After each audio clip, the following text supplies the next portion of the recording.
Okay, today we just we gonna flip through some I ain't gonna talk over y'all now. I ain't gonna talk because the camera roll. All right. Now today we gonna deal with some mysteries. And what I call mysteries is things that, has not been taught, to our people, because of the situation of oppression and whatnot. And a lot of things has been held back simply because the people are not prepared to receive. You know what I'm saying? But in the day like now, in which we are living in 2011, it's necessary that the information is to come back to the surface. Because our people's in dire need of the information at this time. Previous to that, our peoples was in chains and whatnot, so we couldn't teach this. We didn't have the availability to teach this. But now today, with technology, we have mastered the technology, and so we can bring a lot of this to life. Now, the colors, the sacred colors that Marcus Garvey brought to us, the red, black, and green, there's much controversy as to where he got it from, and I'm not going to go into it because it's unnecessary when we got Ptah right here, which is 3,000 years older than anybody that can be mentioned, including Marcus Garvey. So it's irrelevant to say that who brought what, because right here we can show from the earliest time in the Nile Valley that the red, black, and green was used as sacred colors. It's undeniable. It's undeniable. It's undeniable. And so even if, which I've heard, and it's a fact, that the Mahdi of Sudan did use the red, black, and green for his colors, where he must have went on the damn walls and saw it just like everybody else. And he cannot be credited as the author of them colors. Because again, we looking at images on the walls of ancient Egypt and Nubia that existed over 3, 4, 5,000 years before Marcus Garvey or the Mahdi. Okay? And so we got to continue. We see that's what happens when if we open up the book on page 15 or 20. You understand what I'm saying? And when somebody teaches us that this is page 1, when we bring this type of information to people, niggas is stunned. Because they think they opening up the book on page 1. Nigga, the truth, all the truth just ain't been told. And so, this is the Jed pillar. This is what you call the spine of a saw. And you see right here, Ptah in the mummified state of a saw. And green represent vegetation. And when you look at even in the Congo, with the rainforest, the second largest rainforest on the planet, and 75% of all natural medicines coming up out of the rainforest, the oxygen that comes, this is what it represents. You understand what I'm saying? And black, the Kim representing the sacred color of our people, who we are. You understand? They're not confused about the sacred colors of black. It's only today when niggas have been brainwashed by white supremacy that they are confused. They worship white Jesus, white bread, white sugar, everything white. Okay? And so that's been brought upon us through oppression and Willie Lynch. Okay? And we got to throw the shackles of Willie Lynch off and begin to look at ourselves anew.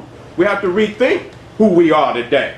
Everything ain't what it seems. And so this is a image of Nubia. This is an image of the Nubians.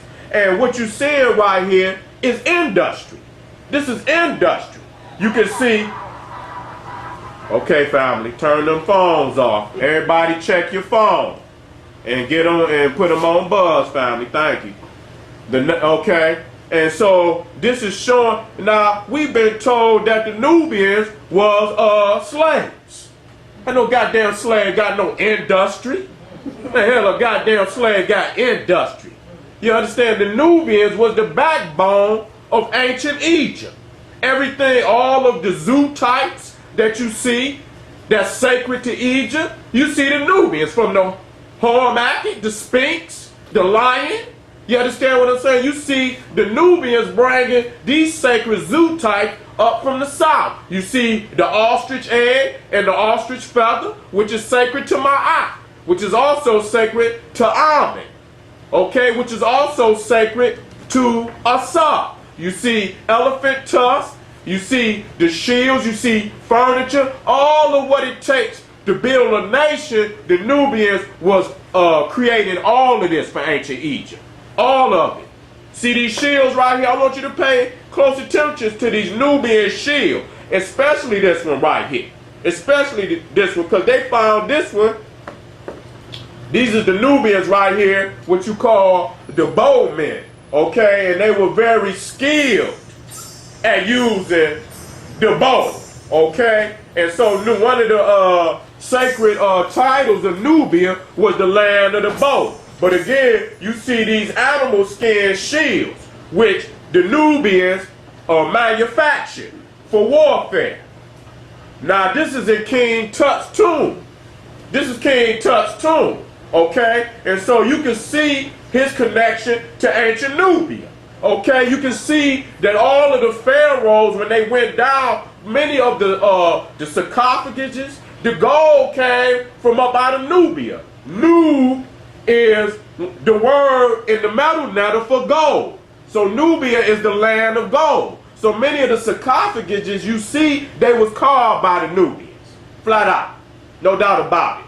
You know, you're not carving no sarcophagus on the level of what you see in King Tut's tomb in 2 days. That craft took thousands of years to get to that level. Okay, so it took place in Nubia. Now, look at this right here. You know where they find this right here? They found this on the island of Crete. You see the shields? See the shields? See the shields? That's Crete. That's Crete. So it shows you that the Egyptian, Nubian, and many of them already knew it. Crete is the oldest civilization in Europe. Okay? It preceded the mainland civilization of Mycenae on mainland Greece. Okay? So it shows you right there that Nubia and Egypt controlled the whole of the Mediterranean. Okay? When you look at the Greeks, what you see, the marble statues, that's the end of the damn civilization. Okay? They ain't gonna show you what's up under that at all. Because they trying to keep Europe to themselves. And so if they show you and make the connection of what I'm showing, they can't even climb Europe. Where the hell did you come from, cracker? You can't even climb Europe. That belongs to us. And so what a lot of people don't, they try to, you know, pretend like Egypt influence was maybe up to what you call today Syria, and it might have went over to some part of Mesopotamia, but at the height of Egypt and Nubia, it controlled the whole of the goddamn globe. Period. It was no, and that's why you see pyramids on all continents, one way, form, shape, form, or another. Okay? And so, matter of fact, to be correct, that this wasn't actually on the island of Crete, but actually right here, Santorini. This is where that, and that's even further up into what you call the Aegean Islands. Even further up, okay, to show you the presence of the Nubian and the Egyptian. It don't stop there, because they got all that type of evidence even on the mainland, on both sides. Turkey, or what they call Turkey, and Greece. And if you read Herodotus, who was the father of European history, he will tell you that the Egyptians started Athens, started Greece. They started it. Many of the stories, even Helen of Troy, those are Ethiopians. Okay? If you look at the movie, Priam, who was the king of Troy, his brother was the king of Ethiopia. If you go read the text, and stay about the damn Hollywood shit. Okay? They're not going to tell you that. They're not going to tell you the 300 was all homosexual. Oh, damn. You know, I saw that though. They was all homosexual. Yes, they sure was. They was lovers. Damn. And they said that's why they fought so hard. Damn. Because they didn't want to see their lover fall and die. That's a good movie. Hey, well, I don't want you to get the rooting for them crackers, and then you find out later on that you rooting for a damn beast. Okay? Yeah, okay. Sometimes it's hard for our people. And so, as you see here, you know, Egypt was a maritime superpower in the ancient world. And nobody got a lot of people talk about they was on the damn water, but you got these models, thousands of them in Egypt. So it's a fact. So when you look at history, you can't look at history from the white man's perspective, because he's talking about the Silk Road. Yeah. In 1600, goddamn it, we've been on the water for the last 10,000, 20,000 years. We ain't dumb enough to pack no damn donkeys. We try to transverse 3,000 miles of rugged land when we all up and down the waterways and oceans. You got to go back home, family. Let me tell you this, Queen, come with us. This is the 823 years that this is the 823 year that this is the 5th month in July, they call it. Woo! I'm just saying what I got some information from. They don't even know what time it is. Don't nobody know what time it is. Don't nobody know what time it is.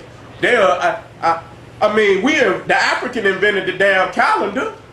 The African invented the calendar. Right. So how the hell they know? Because when they first come in contact with us, they didn't know nothing about no calendars. They didn't know nothing, they didn't know nothing about time, dating, sequences. They didn't know they didn't have numbers. They didn't even have numbers.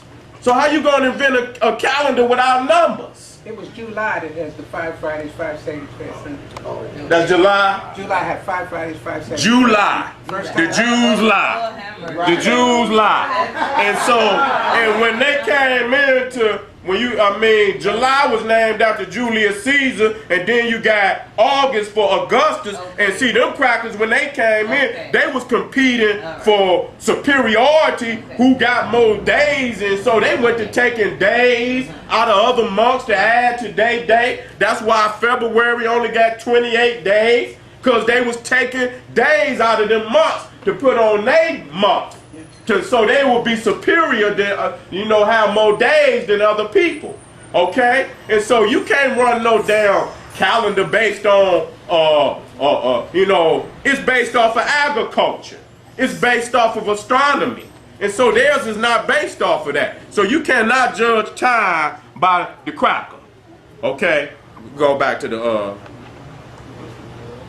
Now again, see, this is back to Santorini. This is, I'm going to hit back. That's right there. That's right above Crete. And so you can look right there and see the locks on the man's head. You can see the locks, that's a fro type of, when you first starting your locks off, you know how you got a fro and they sticking up. So you can see right there. You can see the locks right there. And I'm showing you right there. I blew it up so you can see one. This is supposedly a Phoenician, which is African. You know what I'm saying? In today, what you call Syria, Lebanon, okay? So it shows you right there that the man had the 9 ethers. Okay, he had the woolly on his head. That's the only way your shit gonna lock. Ain't no cracker shit. Cracker shit don't lock. It matte. Okay? It's a difference. Okay? They shit matte like a dog. And that's all it is to it. You see them every day. And so you see right there, the brother, the legend, the prophet, Bob Marley. You understand what I'm saying? Same hairdo, family. So we doing what our ancestors been doing. We just don't know it. And so just like the strength, we rocking the same hairdos, we doing the same thing. We need to go back to the science, though, that empowered our ancestors, and we'll rise up again. Yeah, you can't live out the white man's agenda and think you're going to achieve the greatness of the ancestors, because the white man never had nothing to do with it in the first place.